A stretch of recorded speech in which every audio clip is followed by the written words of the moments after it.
Hello guys, welcome to my new blog दोस्ती कोडे। तो कैसे हो आप सब लोग? होप कि आप सब लोग एकदम हेल्दी और एकदम सेफ हो गए और मैं भी एकदम बढ़िया हूँ। तो गाइस, आज मेरे ब्लॉग की स्टार्टिंग हो रही है 11 बजे के आसपास से। तो अभी मैं बैठी हूँ दुकान पे और आज है मंडे, मेरा फास्ट भी है आज।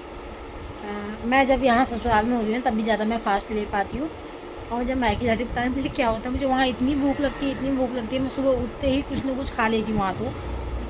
तो वहाँ मेरे से रहा ही नहीं जाता, पता नहीं क्यों ऐसा होता है।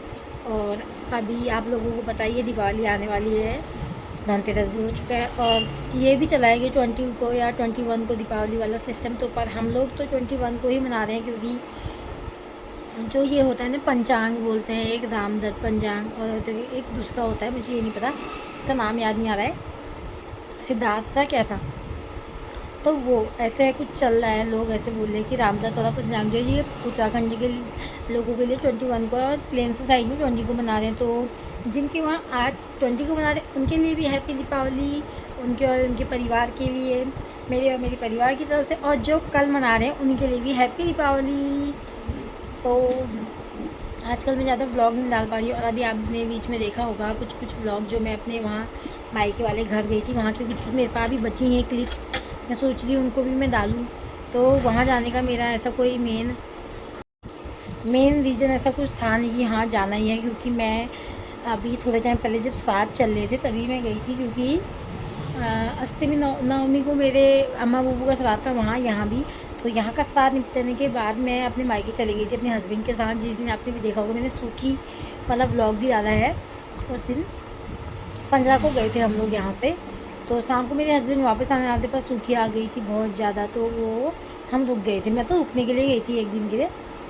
तो 16 को मेरे हस्बैंड सुबह वापस आ गए थे। मैंने बोला था कि मेरा काम भी था ना, भाभी ने थोड़े काम वाम बताए थे, तो उन्होंने बोला तुम काम करके आना, मैं जाता हूँ। तो मैं एक दिन और रुक गई थी। फिर मैं आई 17 को वापस शाम के टाइम, मेरे बाबू मुझे हल्द्वानी तक छोड़ के चले गए थे, वहाँ से मैं ऑटो में आ गई थी अपनी भाभी का सारा सामान वामान वो करके। तो उसके बाद पता है फिर नवरात्रि आ गई थी, एक हफ्ता हो गया था। और नवरात्रि के टाइम पे मतलब हम लोग इतना खुश थे, आप सब लोगों को पता ही है कि मेरी भाभी को बेबी कंसीव हुआ था, प्रेग्नेंट थी मेरी भाभी। इसी चक्कर से मेरी भाभी वृंदावन भी नहीं जा पाई थी। तब मैं जब मैं राखी में गई थी ना, तो मेरी भाभी का एक तो वैसे भी थोड़ा ये सर्वाइकल की प्रॉब्लम भी है उनको, कमर वमर की दर्द का भी प्रॉब्लम है बहुत ज़्यादा। इस चक्कर से वो झाड़ू पोछा बहुत कम कर पाती है। मतलब अब पंजाब में तो कर ही लेती है, मजबूरी है, क्योंकि मेरा भाई करता है ज़्यादातर, मतलब करता है मेरा भाई भी। पर जब मेरा भाई नहीं होता, उसको बॉर्डर जाना होता है, तो भाभी करती है, क्या करें, मजबूरी है ना, करना सब पड़ता है। यहाँ भी करती थी, मेरी शादी के बाद उन्होंने सब किया। मेरी शादी के बाद झाड़ू पोछा मेरी मम्मी ने नहीं किया।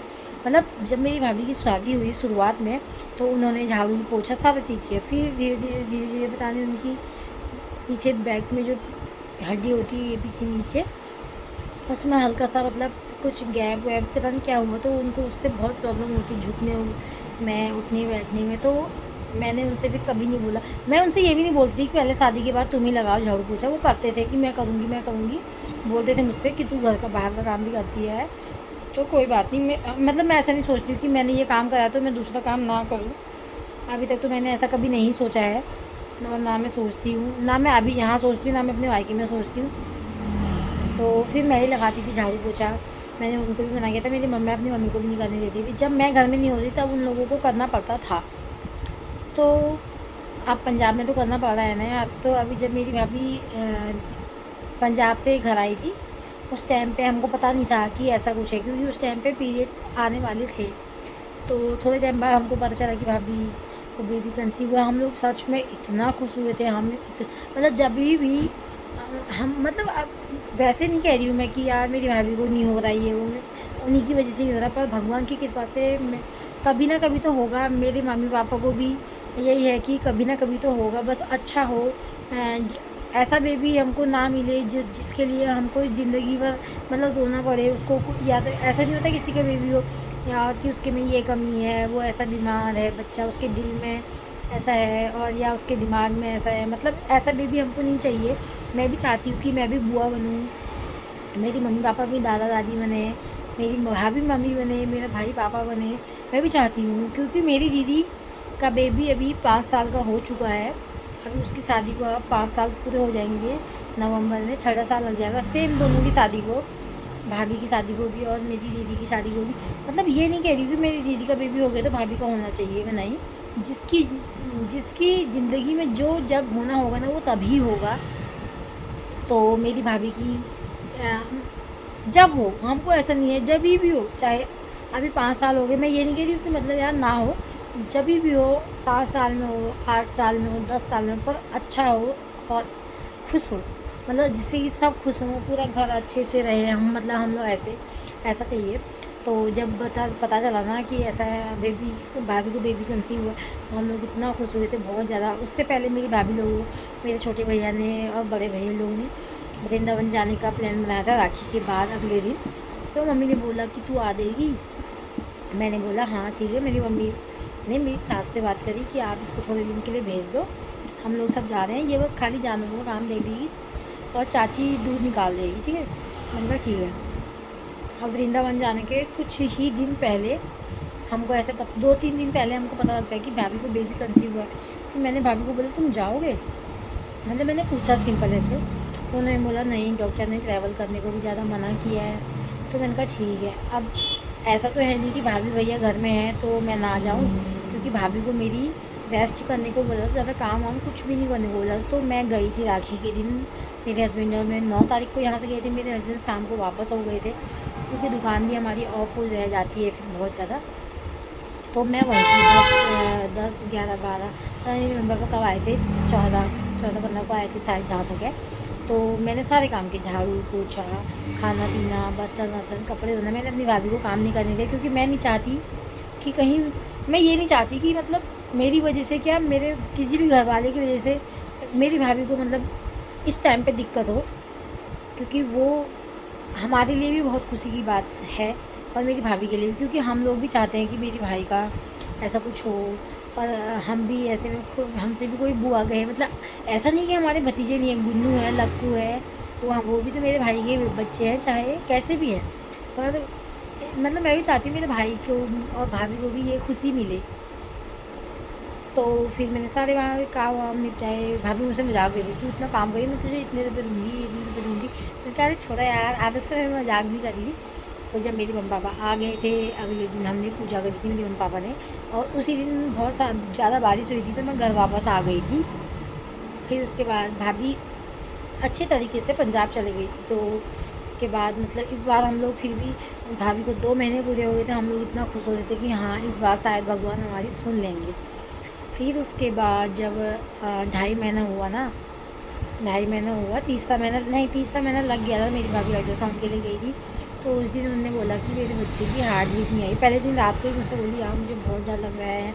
मैंने कहा भाभी जो होना होगा हो जाएगा। मैंने कहा अगर तुम खुश हो कि हाँ मेरा बच्चा होने वाला है, और अगर उस बच्चे में कुछ खराबी होगी तो तुम्हारे खुश होने के बाद भी वो सही नहीं हो सकता।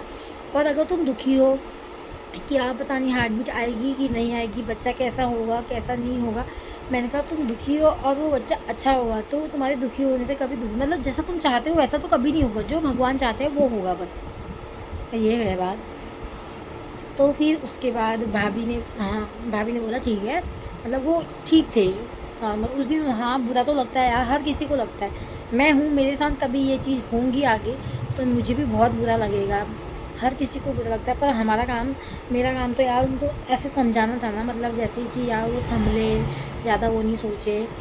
तो मैं उनको समझा रही थी तो वो ठीक हो गई थी। मम्मी ने भी समझाया खूब कि जो हमारा है वो हमको मिल जाएगा, अब जो जैसा होगा उसमें हम क्या कर सकते हैं। तो अभी 24 सितंबर को मेरी भाभी गई थी, 24 सितंबर को या 25 सितंबर को ऐसे ही अल्ट्रासाउंड के लिए, क्योंकि थोड़े टाइम बाद तो जब वो गई ना हॉस्पिटल, 23 की रात को मैं, मेरी भाभी और मेरी दीदी बात कर रहे थे आपस में, हम लोग खूब खुश होकर बात कर रहे थे। मतलब ये वाली खबर सुन के ना कि हमारी भाभी को बेबी कंसीव हुआ, हम लोग बहुत खुश थे, बहुत ज़्यादा। मेरी मम्मी पापा, मेरी दीदी, मेरा छोटा भाई भी इतना खुश था। मतलब जब सबसे पहली बार मेरी भाभी को कंसीव हुआ था ना, मेरा छोटा भाई, जब मेरी भाभी ने उसको बताया कि हाँ तुम चाचू बनने वाले हो, तो मेरा भाई बोल रहा था कि मेरी भाभी से, मैं इस बात को सुनने के लिए कब से, मतलब मेरे कान तरस रहे थे, मतलब ऐसे तो फिल्मी डायलॉग, कान तरसते थे। पर मेरे भाई ने ऐसा बोला, मेरी भाभी के लिए मुझे बहुत अच्छा लगा। तब मेरी शादी नहीं हुई थी, तब की बात है, जब ये इंदौर में रहते थे।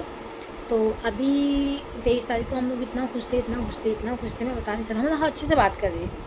तो मेरी भाभी ये भी सोचती थी कि जब तक मुझे 4th या 5th मंथ तक, मेरी भाभी बोलती थी कि जब तक मुझे 4th 5th मंथ तक कंप्लीट नहीं हो जाता तब तक मैं खुश नहीं हूँ। मतलब जब मैं ये नहीं सोच रही कि हाँ मैं माँ बनने वाली हूँ, क्योंकि चौथे और पाँचवें, मतलब तीसरे चौथे पाँचवें महीने तक कॉम्प्लिकेट रहती है प्रेगनेंसी में। तो भाभी कहती थी मैं चाहती नहीं हूँ कोई मुझे ऐसे कॉन्ग्रेचुलेशन बोले, क्योंकि कल के दिन कुछ गलत हो गया तो फिर मुझे बहुत दुख होगा।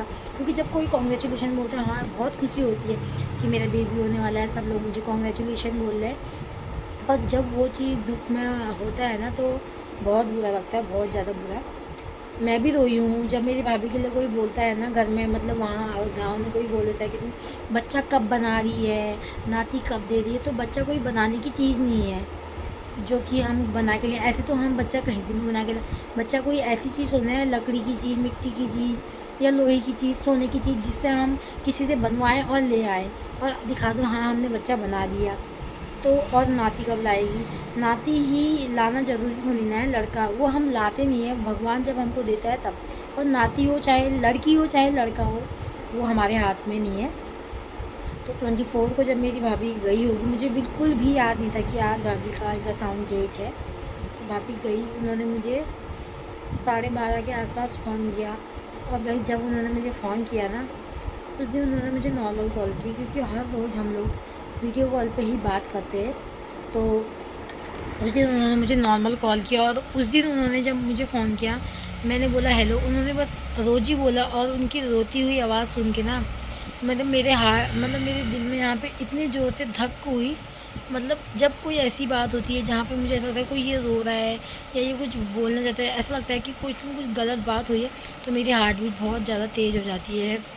तो मेरे डर के मारे भी हाल ख़राब हो जाते हैं गाइस। आपको मैंने बताया कि धक धक, तो मुझे पता है अजीब हो गया।